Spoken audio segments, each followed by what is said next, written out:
See, redevelopment is always a risk.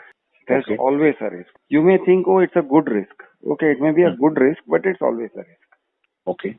The same builder can build 5 good projects and the sixth one he may not succeed for some reason. Sure. Something can go wrong, some hold up will happen, either he screws up his calculations or there is somebody who's very corrupt in the building permissions department and he holds him up.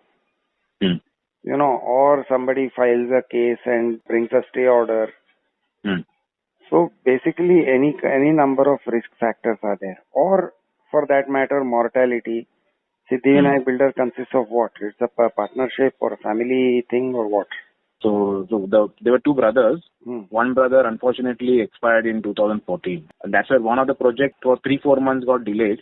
But so they recovered, they came back. So it's a family. The family is also based in Chembur itself. Not they don't stay outside of Chembur. So they know the Chembur area in and out in terms of where to build and where they can make decent returns. But now the younger one and their family members, they are now partners in the company. Right. So as you can see, deaths are something that can happen at any time. Yes. And deaths and breakup of partnerships and disputes can happen. True. And they can happen anytime. They go well for 20 years and then on the 21st year something goes wrong. Yes. And you have a breakup. Okay. Yes. Or you have 2 members of the family who are very rational, very logical, take very good decisions, but the third guy comes along and for some reason he prevails over the other 2. Correct. And makes a bad decision on something or the other. It can be anything, local MLA se पंगा ले लिया, MLA said साला मैं तेरे को देखता हूँ, anything. So there are number of risk factors coming from mortality, finances, coming from bad financial decisions, coming from law and judiciary, coming from old enmities or rivalries. So it comes from a variety of directions.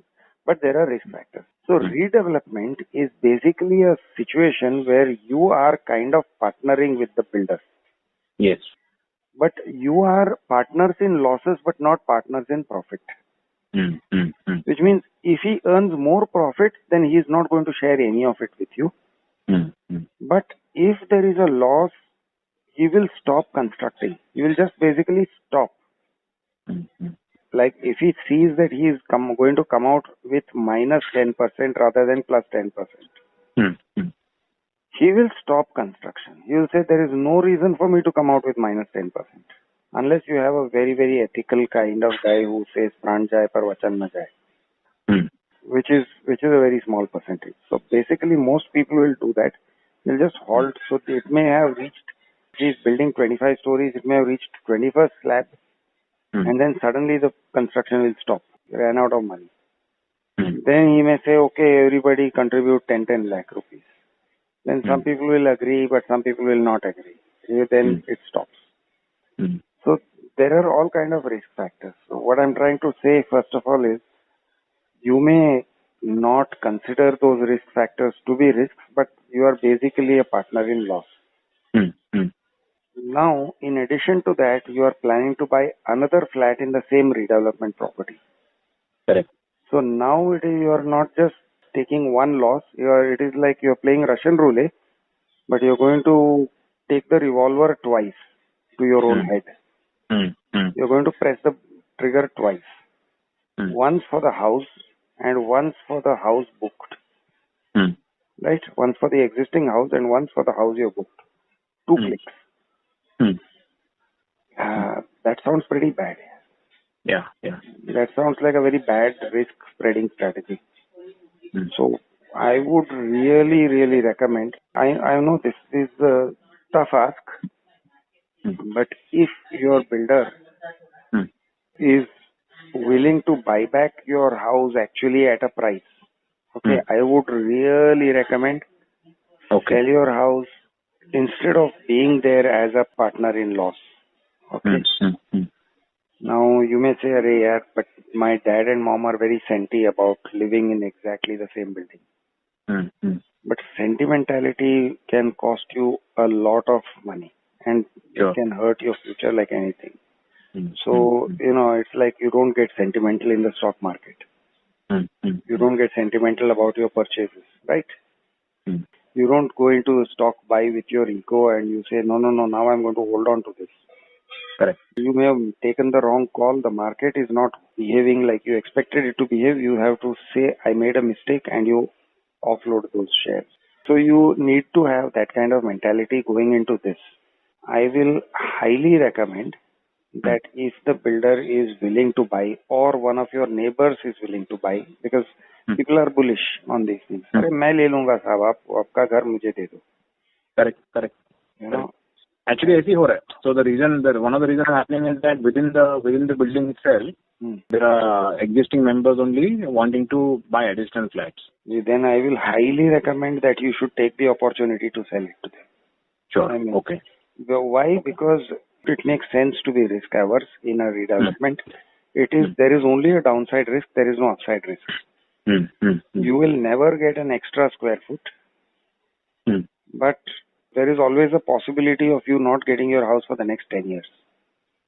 If something goes wrong, and some things do go wrong. The problem is the buildings which have come up now, they serve as examples of success. But when redevelopment goes wrong, you just have an empty plot.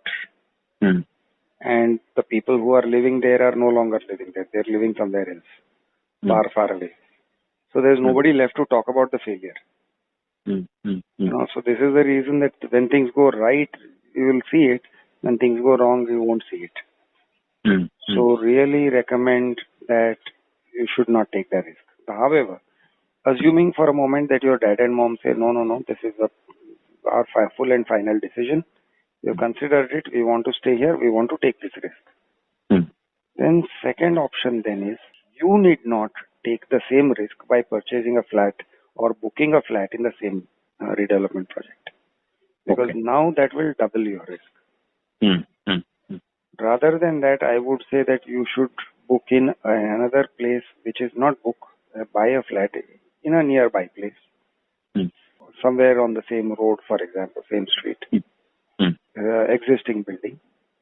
At least spread your risk. Okay. Spread your risk so that. So sir, just to cut you here. So the building which he has developed, which is like one building away from where my parents stay. Yeah. And there of course all the tenants have come back, and of course there are 1 or 2 flats which are yet to be sold. That he is selling at a carpet of 29,000, including all taxes. He's quoting 29,000 plus. Okay. And here, since it's under construction, probably we might get it at 24. I'm just assuming I'll get 24. I'm sure I'll negotiate further. But even if I get 23, I'm assuming 23. So taxes पकड़ के sir वही 24-25 होगा. इसको GST वगैरह देना पड़ेगा मुझे. That is a chocolate which has been given, saying that you're getting 2 advantages. One, you will get almost like 20% cheaper from the current ready price. Right. Plus, you're going to stay together. So right. That is the confusion. Secondly, also, sir, from a shifting point of view, there was no immediate need to shift. I am happy to stay where I'm staying for the next 3, 4, 5 years also. And with the option that my current property can also go into redevelopment. So that is the option value. Right. So that is what. If it goes for redevelopment, then your folks will have to go live somewhere else, no? Alternative. Yeah. So that is there. So that they're getting rent and all that. The money they're receiving money. So they that will happen in probably before March. So probably in Jan Feb they will start looking for a 2 BHK. But so that is again remember that builders paying rent, they can be notoriously irregular. Yeah. Okay. Yeah. So unless they are giving you entire year's rent once in advance, I hope they are doing that.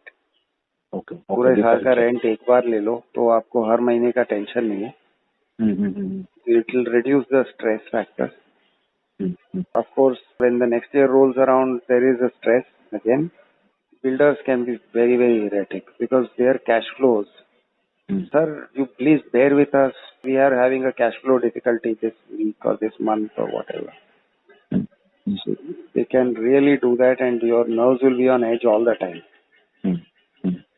Even if you are financially well off and you can afford to pay the rent from your own savings or your earnings, still it kind of rocks your boat. No, sir. So actually, in this case, the rent will go back in paying for the additional place which my parents are buying. So like I said, they are taking that 2 BHK and they are buying the additional 1 BHK. Right. So that money will go there. So Right. yeah, the cash flow is going to be less, and of course, rent पे हम लोग जाने नहीं वाले. Don't put all your eggs in one basket. Yeah. See, the thing is, people when the builder somehow convinces them that he is very sound and all that, you know. And it may be true also. I hope it is true. But even if it is true, there are a lot of imponderables. And as I said, okay, see, COVID is adding one more imponderable to the whole mix.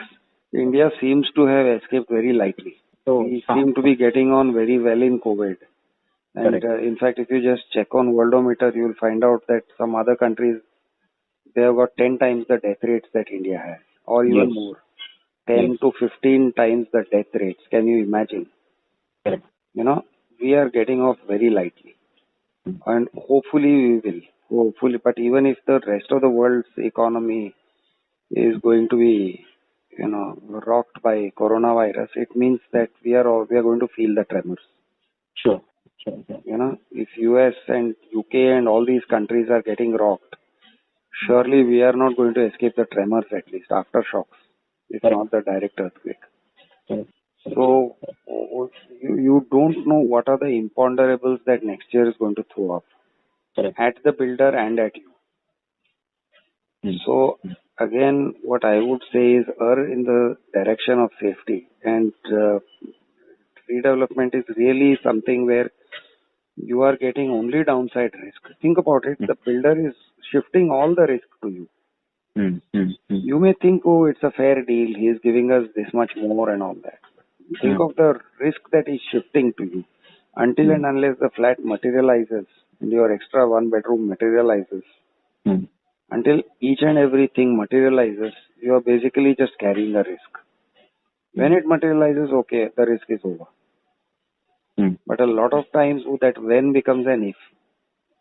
A lot of people, I mean, Mumbai probably has like lakhs of people whom you can call refugees from redevelopment.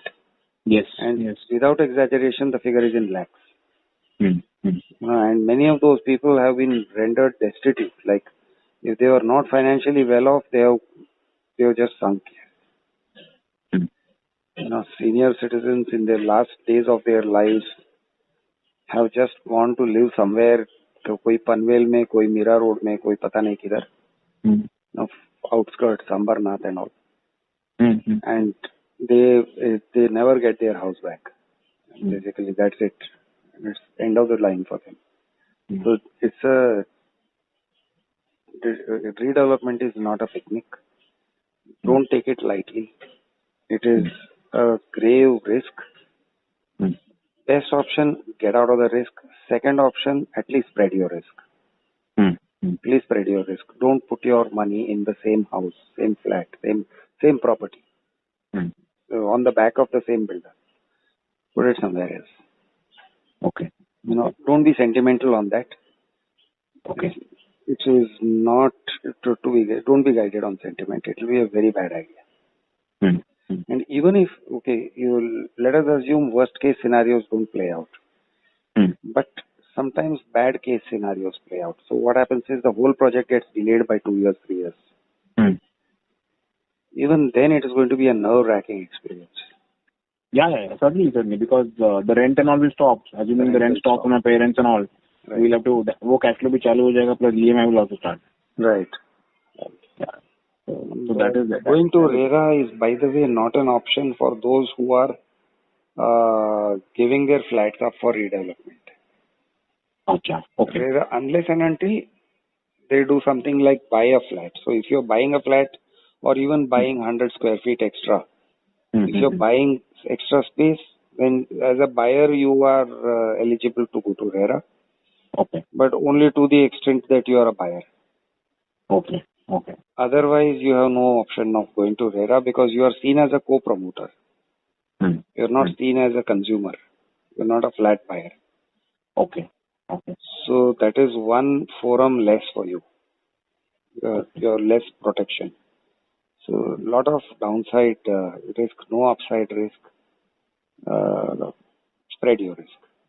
Okay. Okay. Sir, and most importantly, sir, two things. One is what should be the fair price according to you, sir? Just an estimate. So he is saying 24K. 24K he said is what he is already quoting, is it? He gave an offer. Then since my dad was buying that additional space, so he was saying, this is what I'm quoting. So this is what he's quoting. So I thought 24,000 भी ज़्यादा है, वो तो नए existing customers के लिए तो थोड़ा कम होना चाहिए. But just thought that might as well check with you. He has quoted 24. Ask him for an exchange rate. Here's my suggestion to you. Tell him one thing. Okay. ऐसा सोचो कि मैं मेरा फ्लैट तुमको बेचूंगा, तुम कितना में खरीदोगे? First you try to try to understand, or maybe just go with that hypothetical scenario only. से एक काम करता हूँ, मेरा फ्लैट तुमको बेच देता हूँ, मेरा पूरा entitlement. So your flat is not your existing flat, it is your entitlement. Okay. Right. So if your entitlement after building the third bedroom is 1400 square feet, then he is buying not your existing property of 1200 square feet. He is buying the entitlement of 1400 square feet. Correct. Right. So ask him what is the value of, what is the price he is willing to pay for your entitlement if you are selling your entitlement to him, because he is going to sell it immediately. So then there is going to be a differential. So let us say his buying price is 22 and his selling price is 24. Okay. Then I think on the whole he is being fair. Maybe if you are buying from him, you can demand 23. And if you are selling to him, you may try to pull him upward a bit, but he'll probably stick at 22. Okay. So make him tell you a buying and a selling price, and then make your decision. If I were you, I would be a seller. Achha, you would be seller? Okay. 100%. In fact, I'll tell you, my story is that I have been a seller. I have been in that position identically. So when I'm telling you the situation, I'll tell you from my story. In 2010, my society where I used to live decided to go for redevelopment.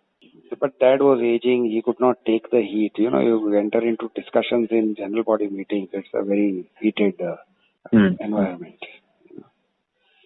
So dad basically told me to go ahead and attend all the general body meetings, etc. So our society chose a developer after much deliberation.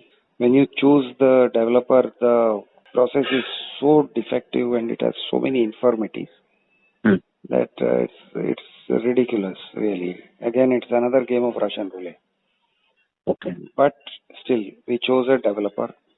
We had a project management consultants. They were putting all kind of punitive terms and conditions into the development agreement, into the redevelopment agreement. Now, the funny thing is that when a society starts going into redevelopment, they perceive their neighbors as the possible villains rather than the builder. So they will say, "Arey, we have to see that nobody goes to court against the builder. So we have to protect the builder against ourselves.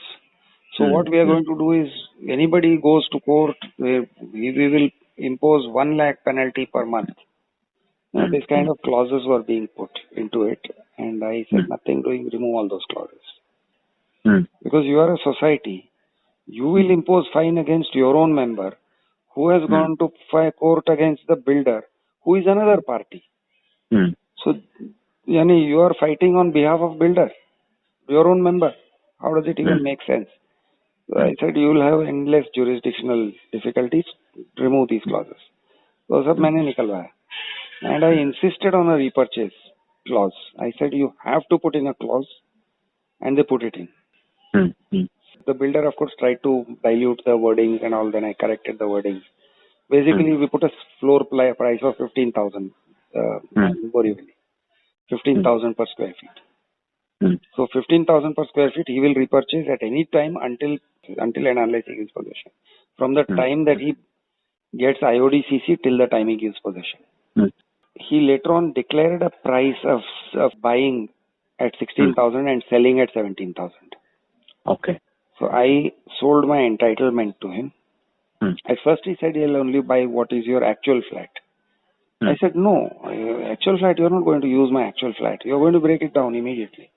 What you need, you are buying is my entitlement, not my actual flat. So then he got it. he got the point. We did the trade. We bought it at 16,000 per square feet. Later on, I negotiated and bargained and pulled him upward a bit. But overall, deal was done at 16,000, which was his rate. I moved out of there and I bought another house promptly in 2015.